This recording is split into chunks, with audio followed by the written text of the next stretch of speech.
このビデオには22言語の翻訳があります。皆様どうぞ自分の言語でお楽しみください。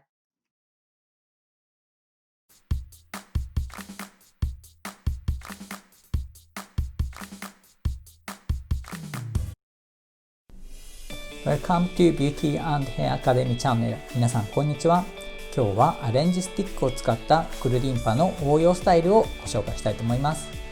よく100均とかで売っているようなアレンジスティックがあるんですけども、それを使って簡単にくるりんぱを作れます。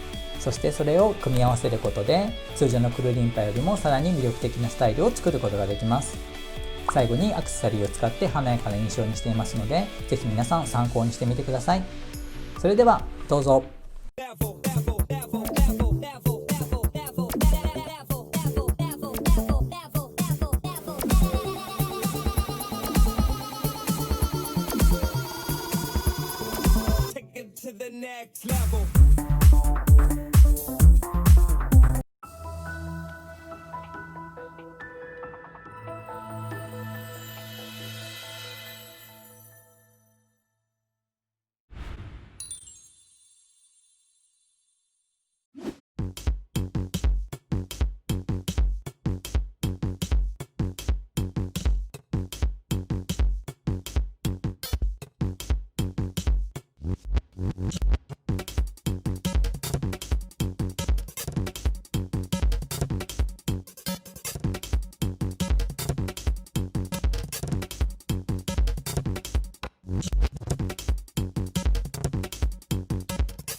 今回は以上になります。